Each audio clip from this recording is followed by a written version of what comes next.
Now we have a quick video about lattice energy. The simple definition for lattice energy is the amount of energy required to separate ions. This is how we describe strength. We're going to try to break things apart to figure out how strong they are. And we have to put in energy in order to break things, just like in bond enthalpy. This is very similar to that concept, except that it has to do with separating ions. If you remember the ionic structure, where there's a positive ion and then it's got a negative ion on 6 different sides, sort of like a dice, then this plays it's slightly different than bond enthalpy, but it's the same idea. How much energy is required to break something? So it's related to 2 things. The first is ionic charge, and I put a star by that because this is the most important thing. If it's got a high ionic charge, then it's going to be very difficult to break apart.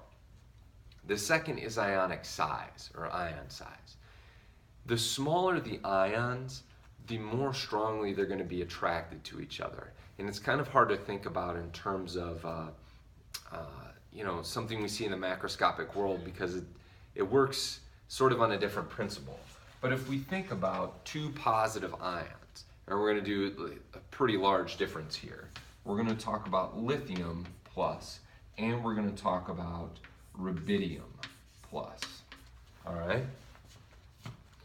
Both of these are alkali metals. They both have +1 charges. If you look at the periodic table, lithium is in period 2, rubidium is in period 5, which means rubidium has a much larger radius, okay?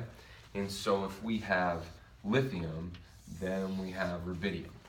Both of them have a +1 charge. And so let's put a +1 in this big circle. All right, that's our atom. For lithium, that +1 charge is distributed over a smaller surface area than rubidium. And what that does is allows it to be attracted to negative ions more strongly. All right? So here are some examples. Here are 3. All right? In class, I'm going to give you a data sheet and you're going to prove this to yourself. But we have calcium chloride and beryllium chloride. Now, both the calcium and beryllium are +2 ions. So we don't have to worry about that, and obviously the chloride's the same. So ionic charge is the same, which means we got to look at ionic size. Well, calcium is in period 4, beryllium is in period 2, which means beryllium is a smaller ion. So this is going to have the larger lattice energy. Okay? Here, potassium oxide and magnesium oxide. Now, oxygens are the same, but we're looking at 2 different metals, so we have to think about ionic charge. Potassium has a +1 charge, and magnesium has a +2 charge.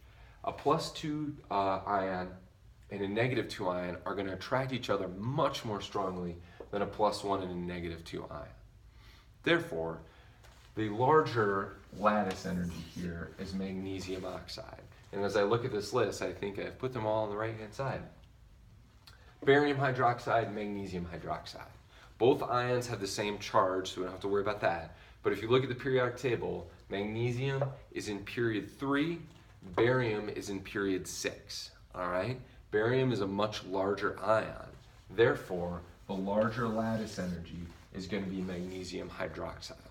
Hopefully these examples sort of enlighten you a little bit, but as you get the data in class, it's just so you can pick up on trends. There's in no way is someone going to sit down and ask you the lattice energy of every single ionic compound. There's far too many. And so we're just going to look at trends and see what we can pick up on.